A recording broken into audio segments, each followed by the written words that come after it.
So, moving on, I'm gonna use up some of this chicken. First thing I'm gonna do is 2 bags of Greek chicken. So this is just a basic marinade, but I love it.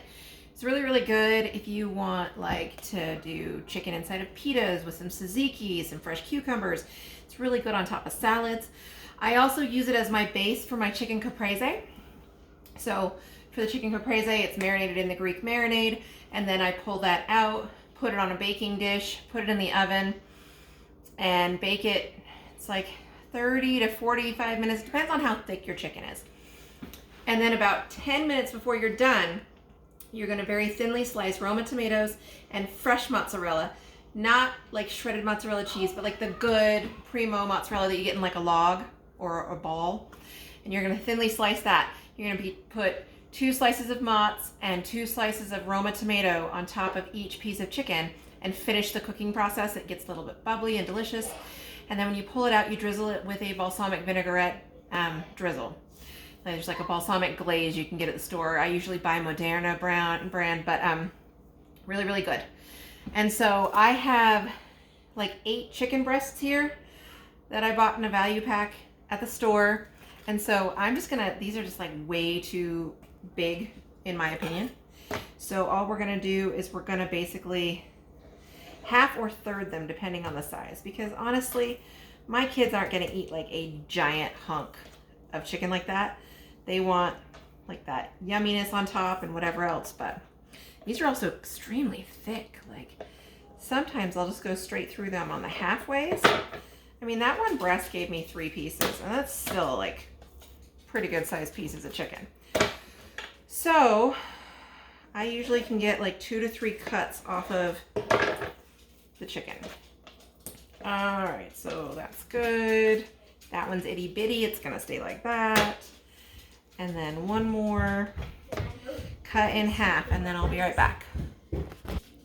Okay, so 2 bags of chicken. Turned out to be about 8 slices in each one, which is perfect because really we only ever have like 4 to 6 people at the house at a time. That's more even. Okay, felt a little bit off. All right, so for the Greek marinade, a lot of you asked me about like specific recipes, so I'm trying to include myself putting these together so that you can take down the recipes. All right, so 1/3 cup of oil. I use extra virgin olive oil. You can use avocado oil. Would also be really, really good. All right. So we need 1/3 there. And 1/3 here. Okay. All right. All right, next is cider vinegar. That's 1/4 cup of apple cider vinegar.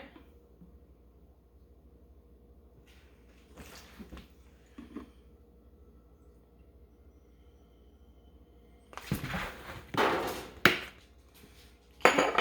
3 tablespoons of Worcestershire sauce. That's a ton. There's 1, 2, 3. 1, 2, 3, and maybe a little more. It got fast there at the end. Seems like a lot. I mean, these are $1 for a bottle, so who cares? It's really delicious. And then we've got Dijon mustard. 2 tablespoons of Dijon. That's like 1, 2, 1, 2. Okay, you don't have to be exact. Lemon juice, 2 tablespoons. 1, 2, 1, 2. All right, let's see what else we've got. We also have, let's see, Italian seasoning, which is right here. So 2 tablespoons of Italian seasonings also. Ooh. I go through a lot of Italian seasoning. This is like my 2nd thing in a month. All right, so there's 1, 2, 1. I have kids trying to sneak by. You can go by, Kaylee, it's fine. 2. All right, so we've got those 2. Then we have salt. It says it wants an entire tablespoon of salt. Yeah, I do more like maybe 3/4 of a tablespoon of salt. It seems like a lot to me. And then for pepper, it also wants a tablespoon, which to me seems more feasible than that much salt.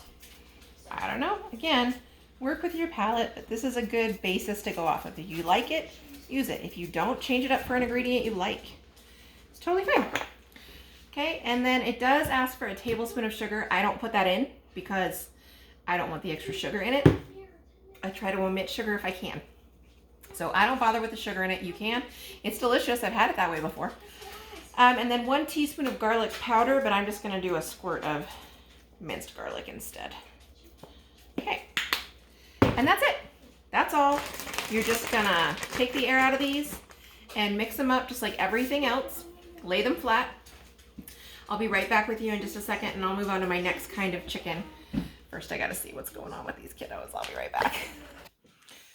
Okay, got all that taken care of. All right, so I've got the 2 bags of the Greek chicken done, and they're ready to go. So this is going to be the last of my raw chicken. Okay, we are like almost there with the raw chicken. I still have, oh, my nose itches. Oh, sorry. I still have the shredded chicken that I need to make the enchiladas out of. But for now, this is where I'm at with the raw chicken. This is my very last container of it. And so what we're going to do is it's just drumsticks. And so what I'm going to do is I'm actually going to use this. It's amazing. So I have a friend who does delicious pork rinds, like homemade gourmet pork rinds. They're fantastic. These are like the crumbles of them. And I bought them because I like to toss my drummies in them and then bake them up. So that is literally what we're about to do. I am going to, whoa, I poured way too much. You know what? Is there ever really too much? I don't even know if that's a thing. I'm gonna kind of cover the bottom layer here. And I'm gonna put this down, and I am just gonna cover them. I mean, oh, so this is a barbecue flavored, which is gonna be fantastic. They're gonna be all juicy and wonderful. I'm actually going to keep them in this tin, let them bake in this tin with all this fantasticness all wrapped around them. Basically making like a giant crust of this stuff. It's really good on pork chops. Obviously, pork rinds.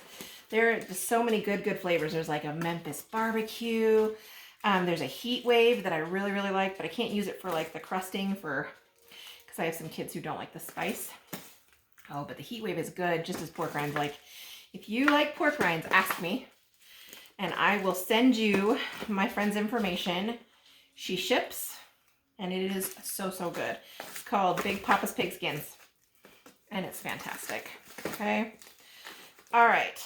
So I've been eating these for years now, and honestly, I mean, I've ate pork skins, chicharrones, nice, like my whole life, but these are by far like the hands down best ones I've ever come across. So all I'm doing is just crusting these really well.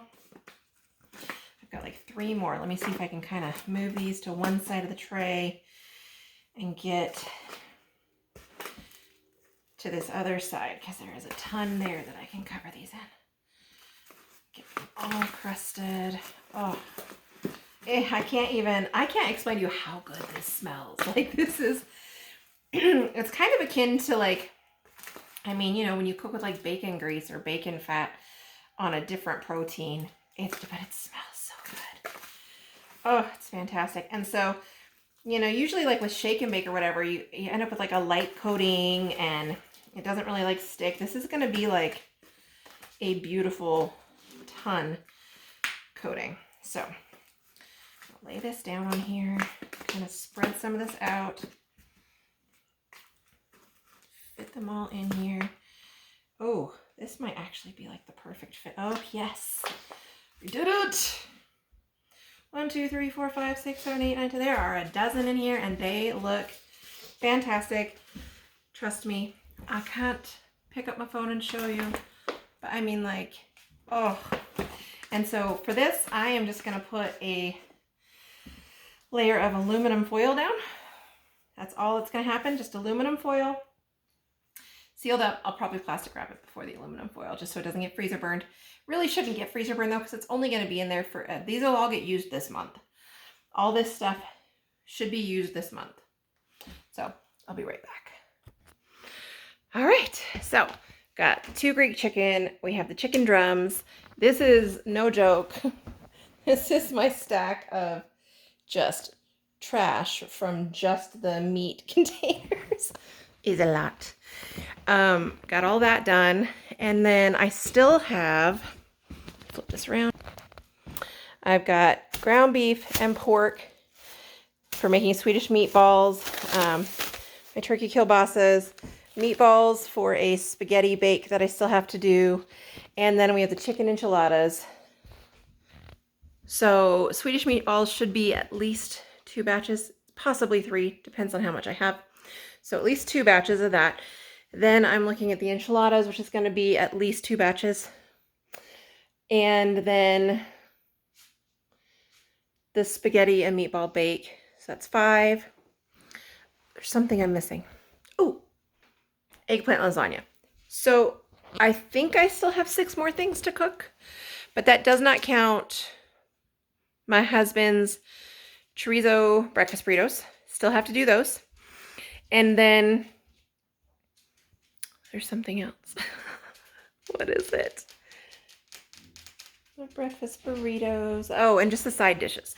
So I'm going to keep going with all the meats. That's going to get done today. I will get all of that done tonight. And then I'll probably do sides tomorrow or Sunday. But it'll all get done this weekend regardless. So that's what we're working on. So I have about 6 more dishes left to go. And I'll upload those as I go.